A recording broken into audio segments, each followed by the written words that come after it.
विद्या एक किरण उम्मीद की। सॉरी सर, मैं विद्या शर्मा, यहाँ की प्रिंसिपल। माफी चाहती हूँ, यूँ बीच में आपसे बात कर रही हूँ, पर रोहित ने आपसे जो भी कहा है वो सब गलत है।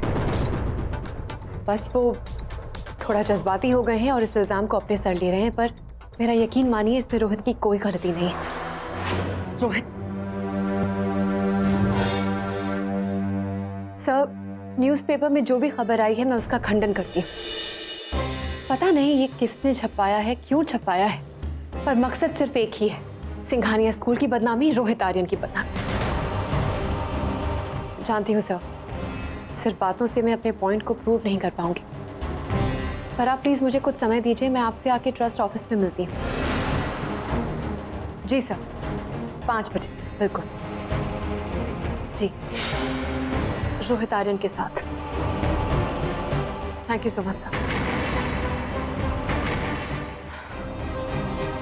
तुमने झूठ क्यों बोला और शाम तक तुम कौन सा सबूत इकट्ठा कर लोगी?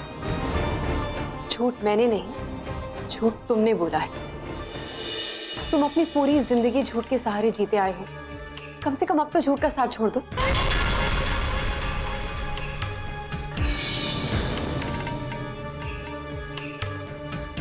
विद्या, इंसान दुनिया में हर चीज से पीछा छुड़ा सकता है, लेकिन अपनी परछाई से नहीं। और मेरी परछाई मुझे इस कदर जकड़ रखा है कि मैं इसे चाह के भी पीछा नहीं छुड़ा पा रहा। मैंने पूरी लाइफ झूठ बोले, फरेब की, और आज वही झूठ मुझे नीचे गिराने की कोशिश कर रहे हैं। विद्या प्लीज, तुम मुझे मेरे पापों के साथ अकेला छोड़ दो। अगर तुम मेरी जिंदगी बचाने की कोशिश करोगी तो तुम्हारी जिंदगी भी बर्बाद हो जाएगी। हाँ, मेरी किस्मत में सिर्फ डूबना लिखा, सिर्फ डूबना।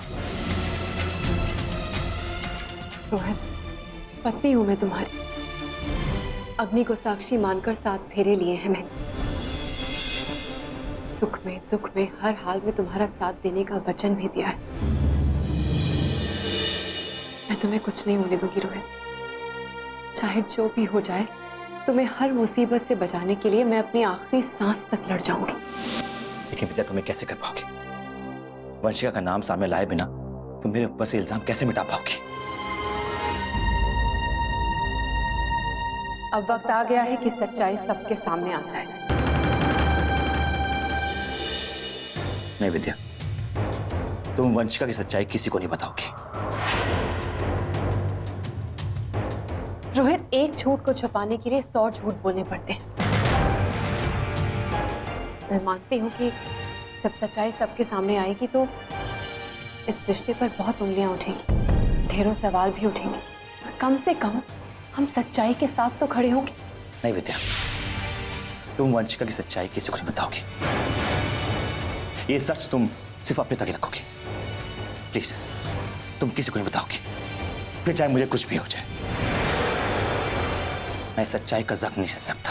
नहीं रोहित, सच्चाई को सबके सामने आना ही होगा।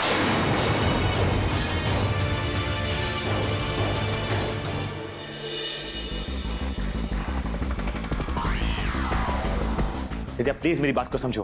विद्या प्लीज ट्राई टू अंडरस्टैंड।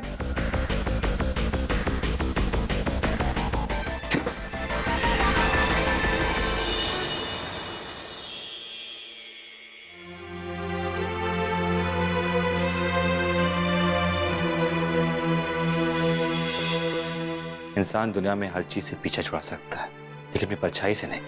और मेरी परछाई मुझे इस कदर जकड़ रखा है कि मैं इसे चाह के भी पीछा नहीं छुड़ा पा रहा। अगर तुम मेरी जिंदगी बचाने की कोशिश करोगी तो तुम्हारी जिंदगी भी बर्बाद हो जाएगी। हाँ, मेरी किस्मत में सिर्फ डूबना लिखा।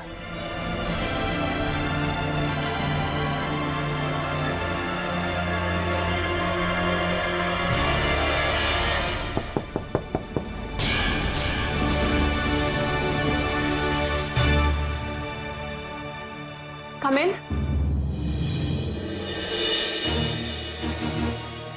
नमस्ते मैम। नमस्ते। मैडम, मैं आपसे माफ़ी मांगने आया था।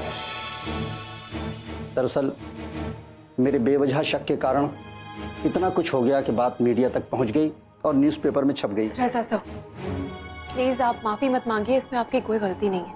मैडम, वैसे ये खबर छपवाई किसने? वो तो पता नहीं, पर ये जो कोई भी है हमारे स्कूल की बदनामी चाहता है।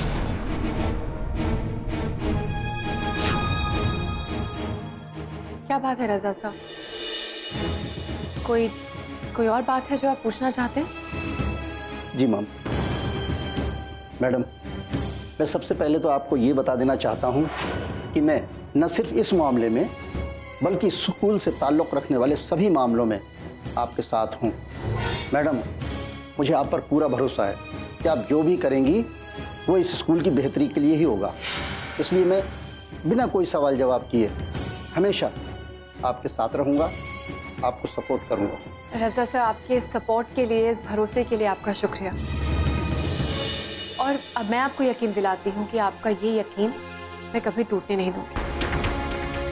आपको जो पूछना है, जो जानना चाहते हैं, बेझिझक पूछें। माफ़ी चाहूँगा मैडम, बस मैं इतना जानना चाहता हूँ कि उस कोल्ड ड्रिंक में जहर था या नहीं।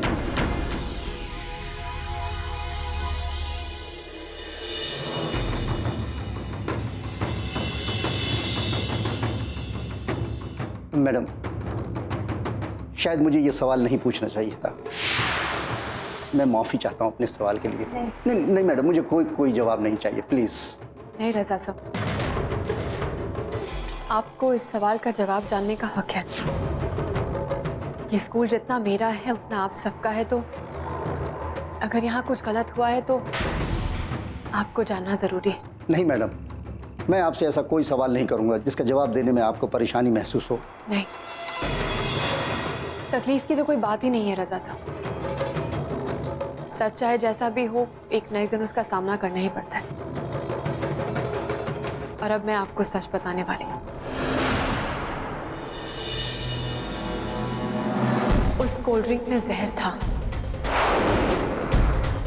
पर वो जहर रोहित ने नहीं मिलाया था। और यही कारण है कि मुझे वो कोल्ड ड्रिंक सबके सामने पीनी पड़ी, ताकि मैं रोहित को इस इल्जाम से बचा सकूं।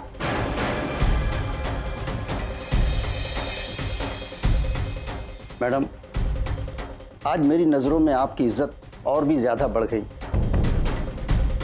वाकई में आप एक ऐसी नेक इंसान हैं, एक ऐसी शख्सियत हैं कि मुझे आपके साथ काम करते हुए फ़ख्र महसूस होता है, जो न सिर्फ एक बेहतरीन टीचर है बल्कि एक आलातर इंसान भी है। मैं आपसे एक और वादा करती हूँ कि जो कोई भी है, मैं इसका ज़रूर पता लगाऊंगी और असलियत सबके सामने लाकर ही रहूंगी।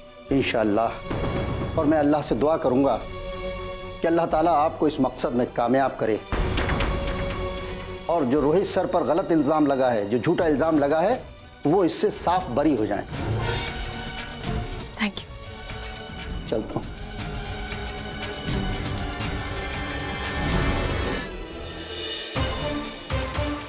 रोहित आर्यन का प्यार अगर मुझे नहीं मिलेगा तो मैं उसको तुम्हारा भी नहीं होने दूंगी। इसलिए मैंने ये अखबार में खबर छपवाई। तुम्हारी हर चीज का जवाब दिया है मैंने, क्योंकि अगर वो मेरा नाम लेगा तो उसे मेरे और अपने बारे में दुनिया को बताना पड़ेगा। फिर ऐसे में उसके सामने मजबूरी होगी कि वो ये इल्ज़ाम खुद पर ही ले ले। अब तो आपके और रोहित के सामने बस मुश्किलें ही मुश्किलें हैं।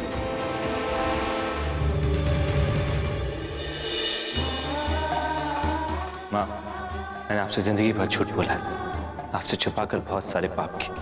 मैं आपका बेटा शैतान, इतना घटिया इंसान जिसने आपकी देवी जैसी बहू को कदम कदम पे धोखे दिया।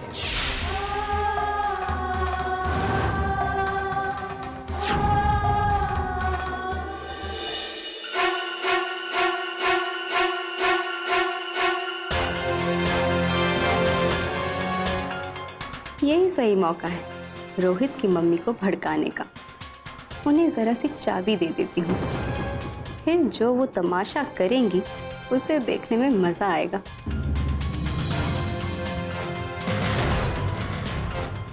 आंटी जी, क्या हुआ?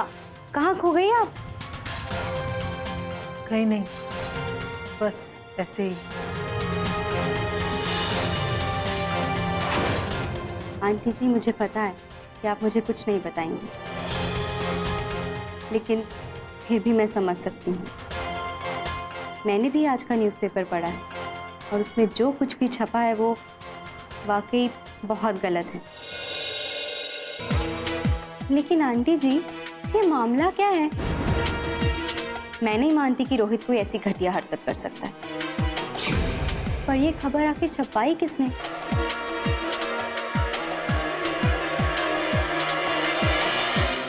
पता नहीं किसने ये सब किया है। कुछ तो आइडिया होगा। अब रोहित को ना सही, विद्या को तो होगा ही। आखिर स्कूल के सारे मामलों का उसको ही पता रहता है ना। उसे भी नहीं पता कुछ। अरे हाँ, मैं तो भूल ही गई। इस न्यूज़ में तो ये भी लिखा है ना कि कैसे विद्या ने वो जहर वाला कोल्ड ड्रिंक पी लिया था और कैसे उसकी तबीयत खराब हो गई थी। डॉक्टर तक को बुलाना पड़ा था। मैं तो घर पर ही थी, मैंने तो नहीं देखा कि कब विद्या की तबीयत खराब हुई और कब डॉक्टर आया। ये सब बकवास है। आंटी जी, अब बकवास तो है, लेकिन हम यूं हाथ पे हाथ रखे बैठे तो नहीं रह सकते ना। अखबार में ऐसी न्यूज़ छपी है तो लोगों को शक तो हुआ ही होगा। स्कूल में विद्या और रोहित से सवाल जवाब भी पूछे जाएंगे। लोग ना जाने कैसी कैसी बातें करेंगे, घर की इज्जत पे दाग भी लगेगा।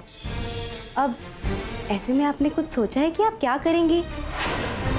कुछ ना कुछ उपाय तो निकालना पड़ेगा ना। अब इस मामले की तह तक तो जाना ही पड़ेगा कि आखिर ये सब कुछ किसका किया धरा है, और इसके लिए जरूरी है कि आप विद्या से बात करें, क्योंकि जहां तक मुझे लगता है एक वही शख्स है जो हमें बता सकती है कि आखिर इन सब के पीछे है कौन।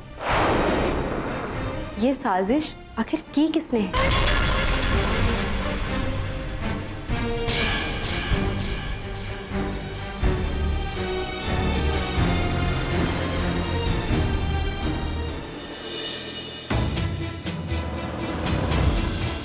तीर सही निशाने पे लगा है।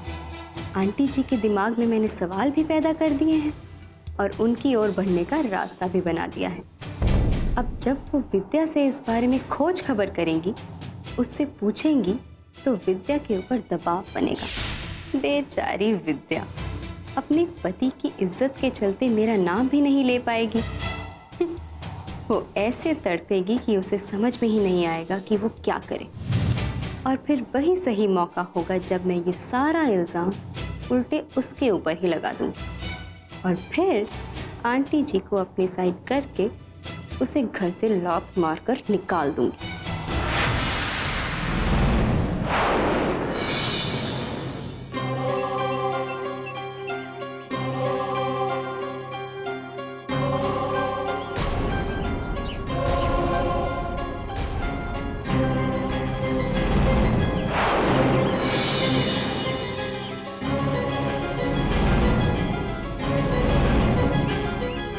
मुझे आपसे बहुत जरूरी बात करनी है भोसले साहब। मुझसे? जी जी कहिए। आप भूले तो नहीं होंगे ना कि मैंने आपको कितने चांसेस दिए हैं, कितनी बार माफ किया है, वो भी पूरे स्टाफ के कहने के बावजूद। अरे तुम्हें काहे बोलते हो मैडम? अरे इस बात के लिए तो मैं आपका जिंदगी भर आभारी रहूंगा। कितनी अजीब बात है ना कि आप मुंह से तो हमेशा आभारी होने की बातें करते हैं, पर जैसे ही आपको मौका मिलता है आप मुझ पे भारी होने लगते हैं। अरे आप क्या बोल रही हैं मैडम? आप मुझ में 100 जूते मार लीजिए, पर इस तरह के झूठे इल्जाम मत लगाइए। क्या बोलते हो? झूठ? मैं झूठ नहीं बोल रही भोसले साहब। आप भूल गए कि पार्टी वाले दिन आप वंशिका के साथ मिलकर क्या करने वाले थे? मैडम उस बात को लेकर आप मुझ पर शक कर रही है? काहे बोलते हो मैडम तुम्हें? मैडम आप मेरे यकीन मानिए, आप चाहे तो मैं जिसकी कसम खाने को तैयार हूँ, पर मैंने कुछ नहीं किया। मैं तो बस उनको स्कूल दिखा रहा था। झूठ मत बोलिए भोसले साहब। मैंने उस दिन आपसे कुछ नहीं कहा, इसका मतलब ये नहीं कि मैं कुछ नहीं जानती थी। मैं अच्छी तरह से जानती थी कि आप वंशिका के साथ मिलकर। मैडम मेरे यकीन मानिए, मैंने कुछ नहीं किया है। अब मैडम वो मुझे अपनी बातों में फंसा रही थी। वो मुझे मजबूर कर रही थी उनकी बात मानने के लिए। पर आप मेरे यकीन मानिए कि ये जो कुछ भी हुआ उसमें मेरा हाथ नहीं था। क्या बोलते हो? ठीक है, तो अब आप मुझे सब सच सच बताएंगे। वंशिका उस दिन आपसे क्या करवाना चाहती थी? मैडम उनकी प्लानिंग ये थी कि पार्टी के नाश्ते में जो जहर मिला है उसका इल्जाम आपके ऊपर डालना, और इस वजह से उन्होंने साजिश में मुझे शामिल किया था। वो चाहती थी कि जैसे ही पार्टी शुरू हो तो मैं लोगों से धीरे धीरे कहना शुरू करूं कि नाश्ते में कुछ गड़बड़ी है, कुछ गड़बड़ी है। और जैसे ही लोग नाश्ता करके उल्टियां करना शुरू करें तो मैं लोगों से कहूं कि नाश्ते में जहर मिला हुआ है। और जब ये लोग पूछे कि जहर कहाँ से आया तो उसका सीधा इल्जाम मैं आपके ऊपर डालता हूँ। और इस वजह से वंशिका जी पार्टी के नाश्ते में जहर मिलाने के लिए गए थे।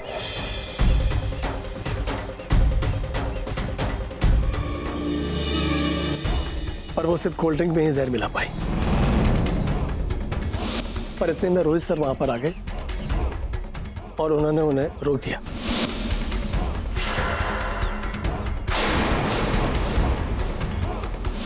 पर उन्हें ये नहीं पता था कि वंशिका जी पहले से ही कोल्ड ड्रिंक में जहर मिला चुकी हैं। उन्होंने उन्हें पार्टी से जाने के लिए कहा। पार्टी से जाने के बाद घर से वंशिका जी ने मुझे फोन किया कि जैसे ही पार्टी शुरू हो मैं जहर की बात लोगों के सामने उठाना शुरू कर दूं। पर विद्या जी मेरा यकीन मानिए, कुछ भी होता, मैं कितना भी मजबूर होता, लेकिन उसका इल्जाम मैं आपके ऊपर कभी नहीं डालता। भोसले सर, ये जो कुछ भी हुआ है उसमें आपने कुछ किया हो या नहीं, पर आप भी बराबर की गुनहगार हैं, क्योंकि आपको इस साजिश के बारे में शुरुआत से पता था। आपको वंशिका के इरादों के बारे में शुरुआत से पता था, पर आप चुप रहे। मैडम आप ये क्या बोल रही हैं? आप मेरे यकीन मानिए कि मैंने कुछ भी नहीं किया, मैं मजबूर था इसलिए चुप रहा।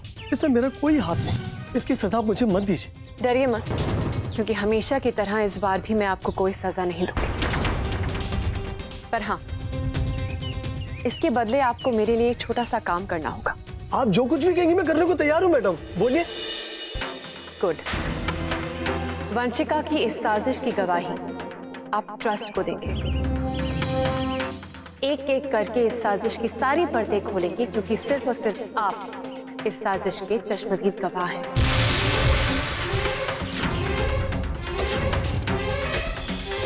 क्या बात है, चुप क्यों हो गया? भोसले सर, आपके पास अपने आप को बचाने का ये एक लौता रास्ता है।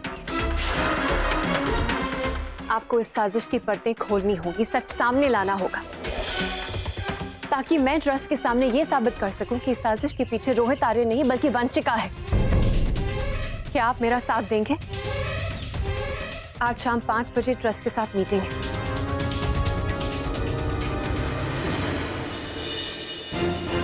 मैडम मैं गवाही देने के लिए तैयार हूं,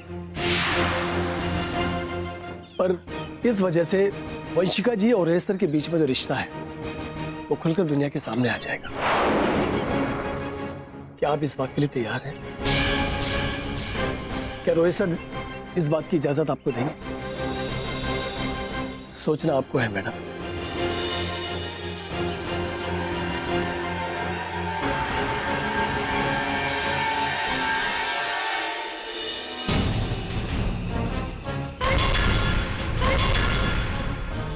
अरे तुम